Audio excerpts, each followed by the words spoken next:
All right, so we are back and better than ever here on the Ride Along, and this is the second of 3 that we're doing here in Dallas with Harmony Brown co-hosting here. So again, Harmony, thanks for joining me. This has been fun. This has been great. Yeah. Thanks for having me. No, definitely.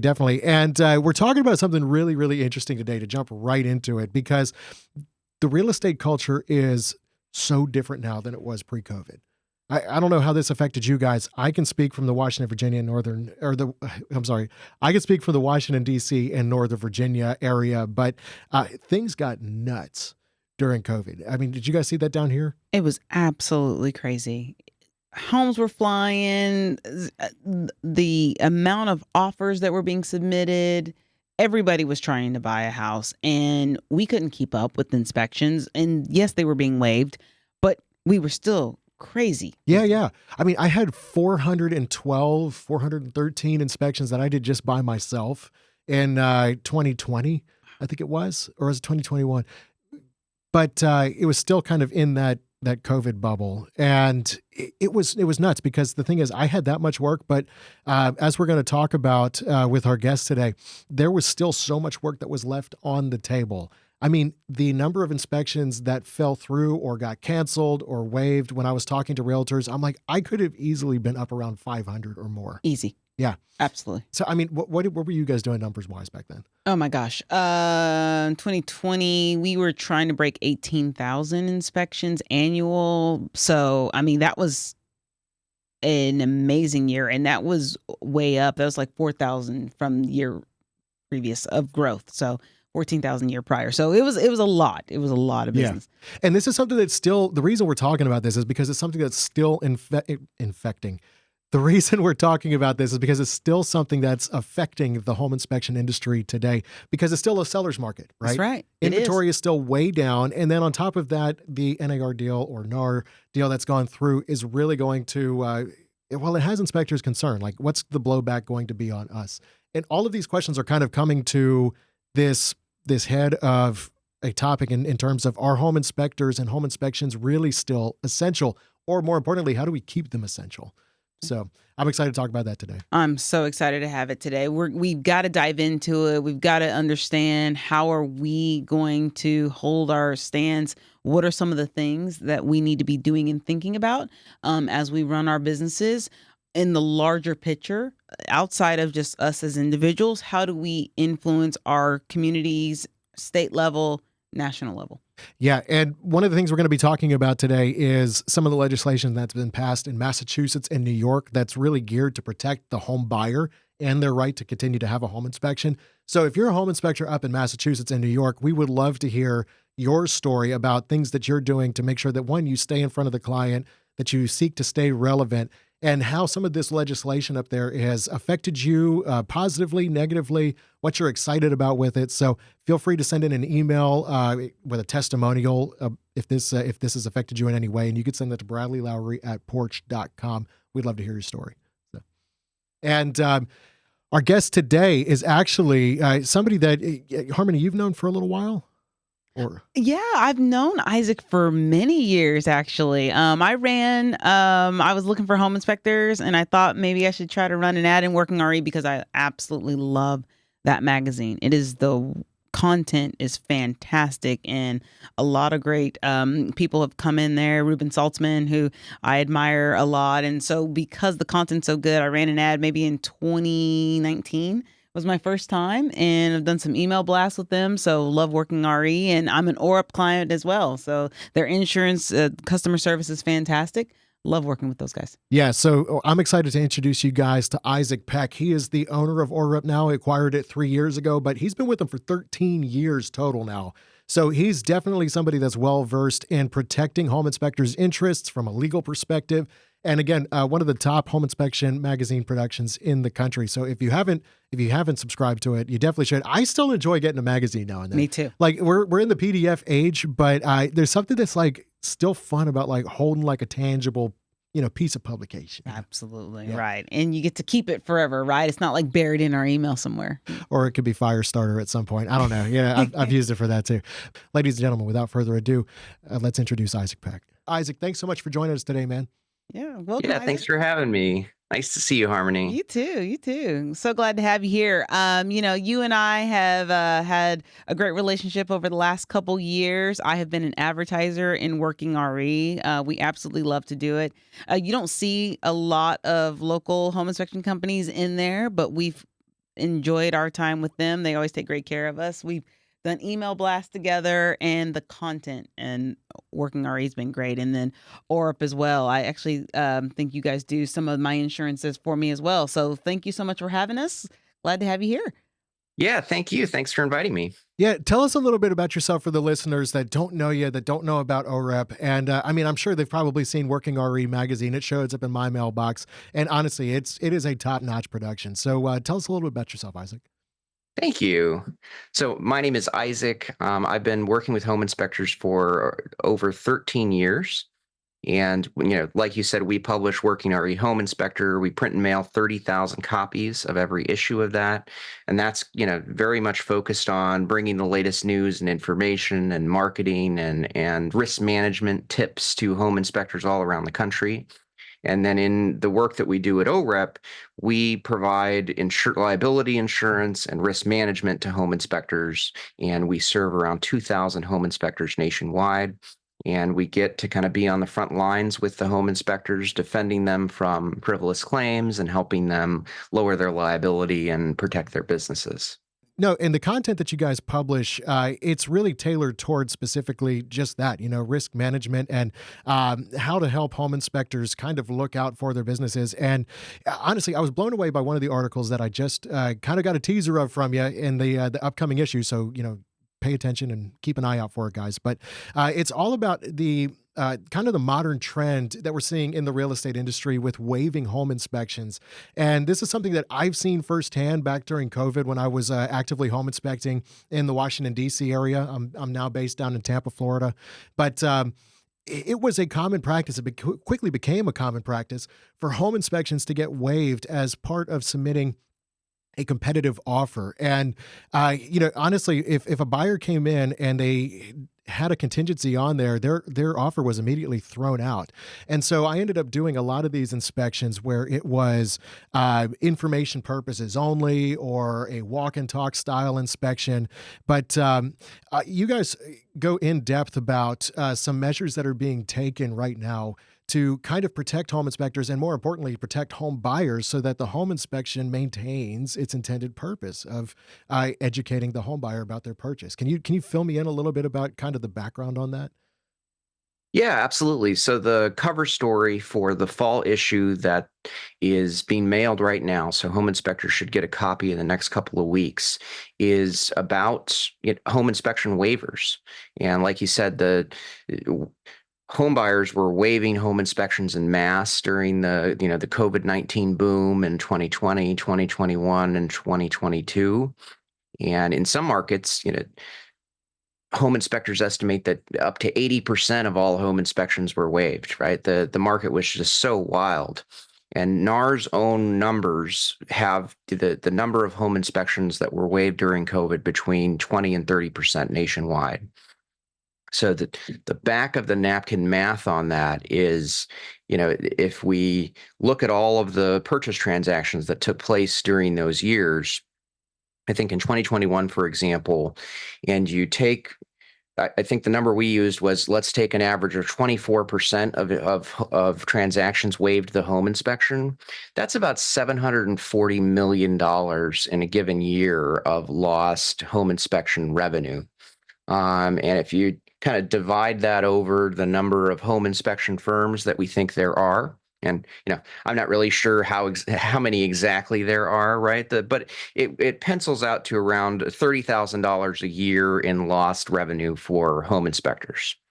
Now, And that's really kind of back of the napkin math because, like you said, some home inspectors are getting hired after the fact to inspect the home after the transaction closes, and they're coming in, and in some cases they're finding serious defects with the home, and the home buyers are suffering from significant remorse for waiving their inspection. But the other thing that I think is not really talked about is the fact that even though the market has slowed way down and transactions are way less compared to the COVID-19 boom, buyers are still waiving home inspections en masse. So the NAR zone surveys from 2024, so the first 6 months of this year, peg that number at over 20%. So a massive number of home inspections are still getting waived as part of the purchase transaction. And we think that's because kind of the people have gotten into the habit of it. And when I say people, I mean real estate agents and brokers have gotten into the habit of encouraging buyers to waive home inspections to make their offer more competitive. And that we think causes a lot of harm to consumers and also takes a massive chunk out of the home inspection industry in terms of the services that home inspectors could be providing to their clients. No, seriously. And a lot of this has to do with low inventory, first and foremost. It's a complete seller's market. So anything that they dictate kind of goes, right? They don't have to feel forced to accept something with these contingencies where they need to sink more money into the house. They can sell as is at this point because somebody's going to buy it. The big thing for me when I was in the field, and the head inspector for BPG, who I was working with previously, his biggest concern with these walk and talk inspections was that the liability on home inspectors was going to be increased because if you show up there and you don't have a proper contract for that inspection or you don't have that report, it would be very easy for a buyer to come back later and just, try to hang it on you again, because this is the biggest risk for home inspectors, and just be like, well, you didn't tell me, you should have told me. And it's like, well, you waived your inspection. Right. So how does this affect home inspectors from a liability perspective, from a risk perspective, and what can they do to kind of protect themselves in this current climate? Well, I think walk and talks are really risky, right? And especially for 125 or 150 or a reduced home inspection for you to show up and spend 30 to 60 minutes at a property and take on the liability for that property's defects is a significant risk. And we advised home inspectors against doing that. There is potentially coverage for that under your, home inspector E&O policy. You need two things to get coverage under OREP's policy, and ours is similar to some of our largest competitors. You'd need a signed pre-inspection agreement and a written report.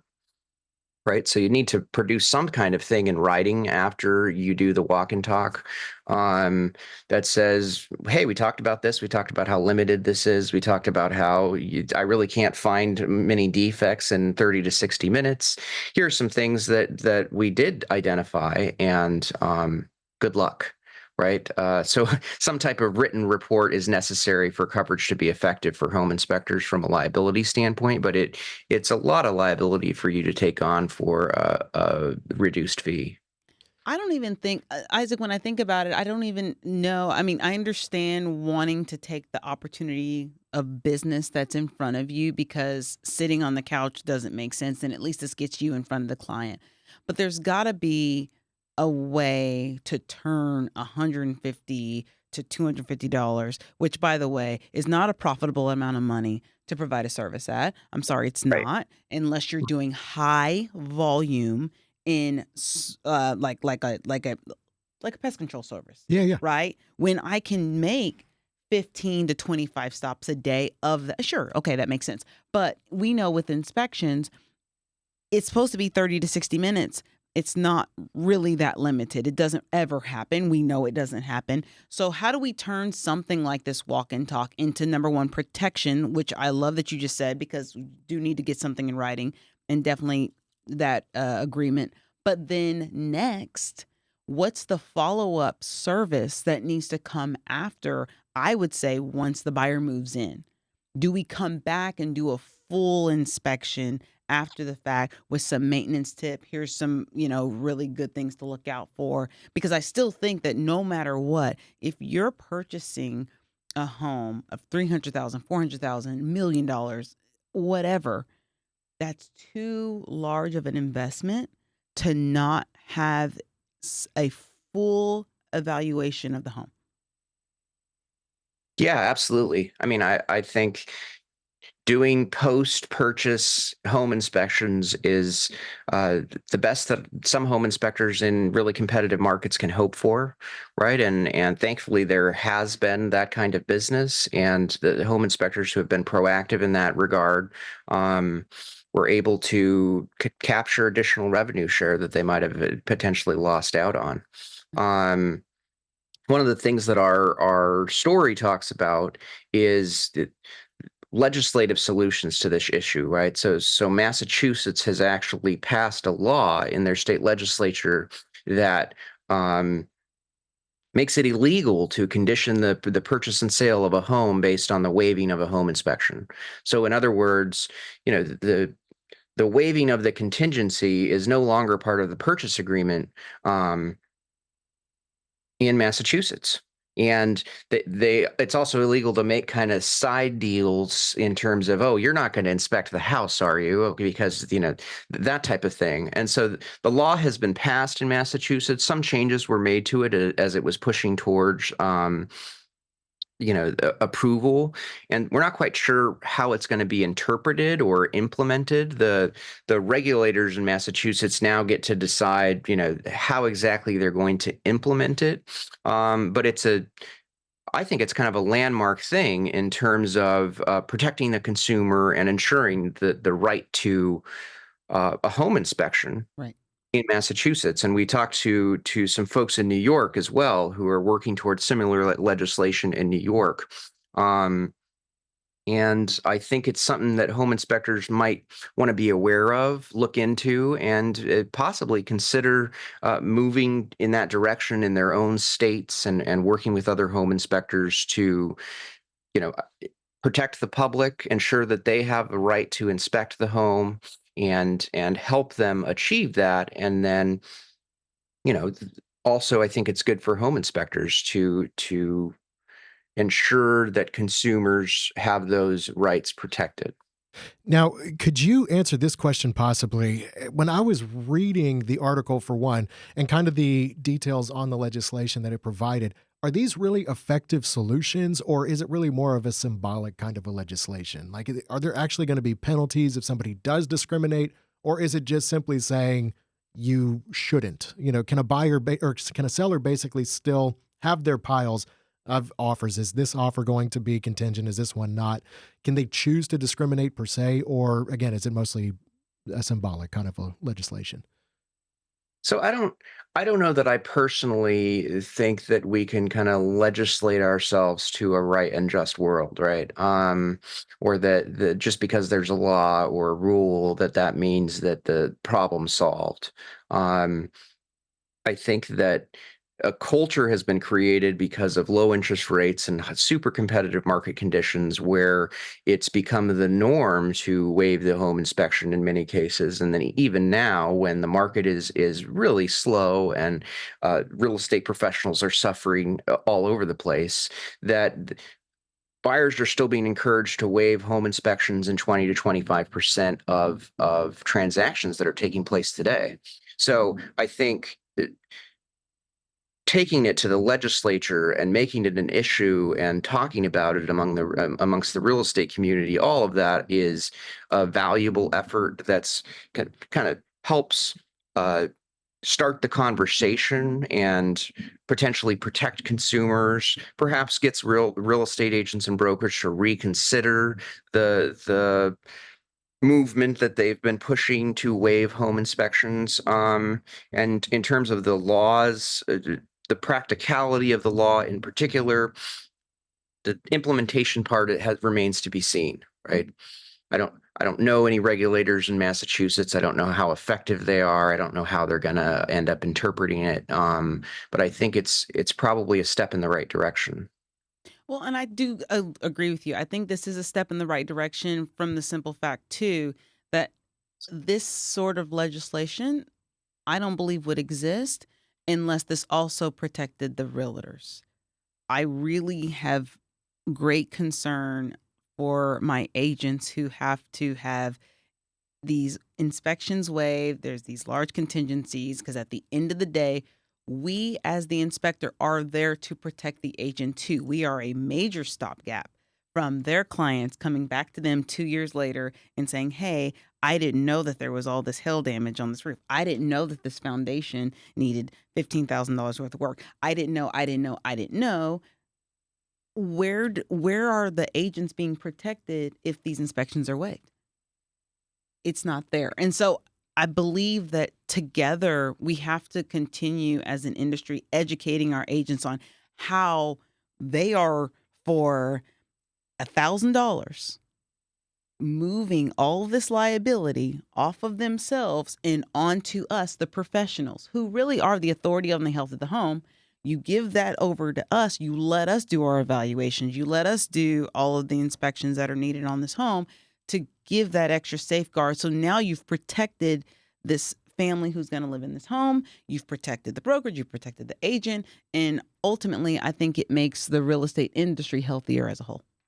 No, I totally agree with you. And in my mind, both with this legislation that's been passed and the current real estate climate that we're in, plus the new NAR deal that just went through, honestly, in my mind, it's more critical than ever that a home inspector look to shift their marketing plan toward a home buyer, right, straight to the consumer.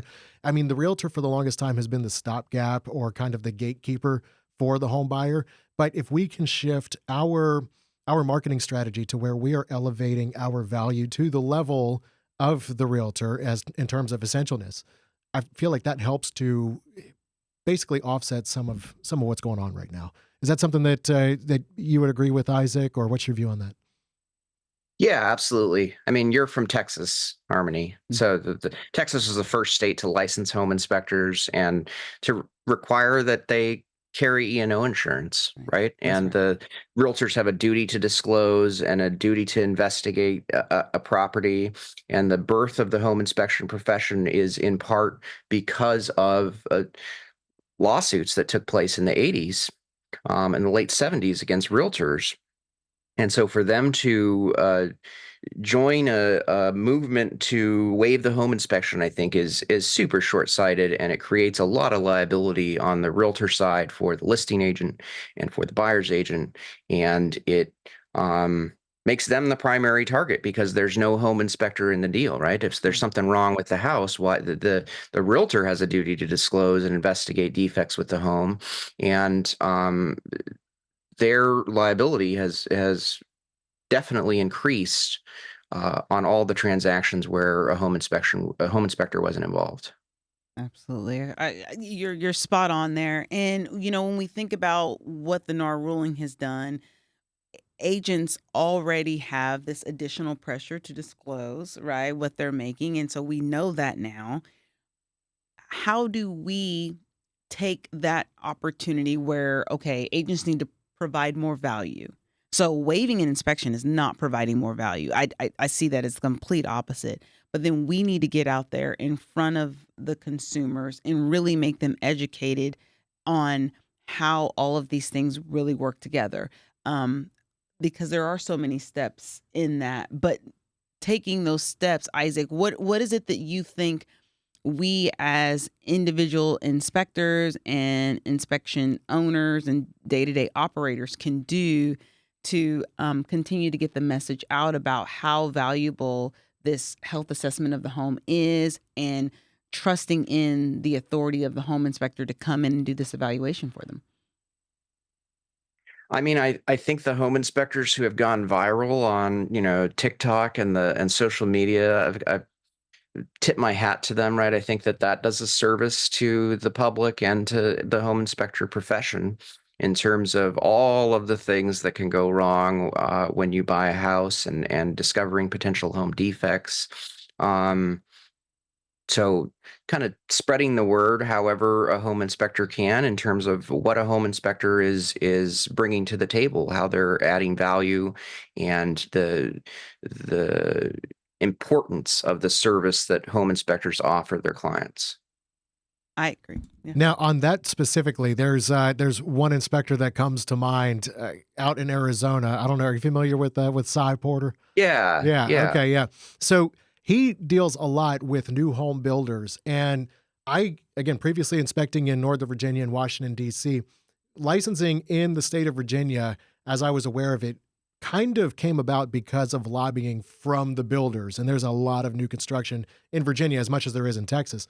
And basically, there was a license that was required there, a new residential structure license that the builders really pushed because they wanted fewer home inspectors coming on site on some of their new construction properties and pointing out the flaws in these new builds.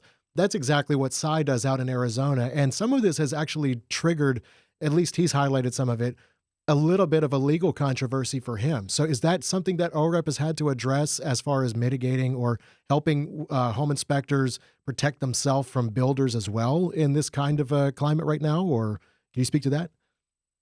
I mean, Arizona, we had a home inspector in Arizona inspecting new construction, and he was running water. And apparently, the painters had flushed their painters' rags down the drain, and so the water hits the rags and then shoots back up, over the bathroom. And they, of course, tried to bring a claim against the home inspector, saying that, look at you, you flooded the bathroom. So I I think that a lot of that is egregious, right? The Cy Porter had a builder file a state board complaint against him for spreading misinformation. I think it highlights the need for home inspections even on new construction. That it's a way to keep builders honest. And we do a lot of work with real estate appraisers, and there are laws protecting appraiser independence. Right? Like if a loan officer or a bank tries to tell an appraiser what to do or how to do it, that's against the law, federally and on the state level. And I don't think that really exists for home inspectors, right? We're going to blacklist the home inspector because we don't like the report that they did, or we don't like how they're talking about our fancy new construction that's full of massive defects. And so I wonder, why there isn't any protection for home inspectors in that sense, right? You're finding too many problems with our new construction. We're going to file a board complaint against you and ban you from the property. I think that's potentially unethical. Is that something that you guys have had to wrestle with, Harmony, here in Texas? Absolutely, absolutely. It's probably one of the greatest threats I think that we see happening for someone who's in Texas living in a home, buying new construction, is that if the builders, who, by the way, in Texas, they're not even regulated, so we don't have licensing for them. So anyone who chooses to be a builder can build, and there's no recourse outside of city permitting. That's it. Well, the issue with that is they're only looking for the things that they need to look for, which is mostly about protecting our communities and all these things, right? We don't want water runoff to our lakes and streams and things of this nature. So that's good. But at the end of the day, the actual home and its function is a completely different thing. It needs to be something that comes about, but I don't know that we've really put our finger on what needs to be true to make that happen. Is there some sort of commission that needs to happen inside the industry? Isaac would definitely be someone that I would want to put into that conversation to say, how do we start to legislate our way into some of these protections that, of course, will help the inspection industry, but at the same time, it really would help consumers. No, definitely. Definitely. I hear you. Well, Isaac, it's been great having you on the show here today, man. Thank you so much for joining us. And if people aren't subscribed presently to Working RE Home Inspector, how can they sign up for that? Yeah, so you can go to workingre.com. You can email me. My email is isaac@orep.org. So that's isaac@orep.org. And yeah, I'd be happy to add you to the magazine subscription. Yeah, it's awesome stuff. So again, thank you so much for joining us, and let's do this again sometime soon, man. Yeah, thanks again for having me. Absolutely. Isaac, see you next time. Bye. Man, that was awesome. Absolutely loved everything that he had to say, Harmony. But really, in my mind, we touched on this a little bit. It's more critical now than ever for a home inspector to put himself in front of a home buyer directly and not just through the realtor as the gatekeeper, Right. because we need to see ourselves as an essential service in the industry, and we need to market ourselves as an essential service in the industry. So what are some things that you guys are doing at Greenworks that's really endeavoring to put your company and your inspectors in front of the buyer directly? Absolutely. So getting in front of the buyer directly, it's going to be critical. We're doing two major things. First one we're doing is we are focusing on how we are educating our existing client base of agents to make sure that the message that we turn around and echo to the consumer, they're matching up. Because we don't want the agents coming in behind us and undoing the messaging that we're saying to our buyers. So what that looks like is we're saying, here's the value that we are providing you as the inspector. We're the authority on the health of the home. We're here to answer the questions about this house that you don't know the answer to, nor do you want to know the answer to, nor knowing any of those answers makes you money. Yeah. Okay. Agents don't make money knowing answers about flashing. That's not where they make money. So I don't want you knowing that. I want you to rely on us for that. So I want you to send those calls to me. Let me handle that for you. That's how we're helping provide value, because you're going to say, I've got an ace of an inspector of whatever question or thought or concern that you have about this house. They're there to help and answer. It puts reliance on us. It takes it off of them, and it elevates them as the person to transact, because that is what they are best at. And we want to help them do not only better transactions for more money, because I do want to help my agents do that, but I also want them to do more transactions. So let's free you all up and let you all do what you really want to be doing, and let us do what we want to be doing. That message is going very, very well for us. I highly recommend anybody take that, put it in your own words, run with it. Number two, the thing that we're doing is we're building a brand. I think that the home inspection industry has lacked the knowledge around brand awareness for a very long time. We are new at it too.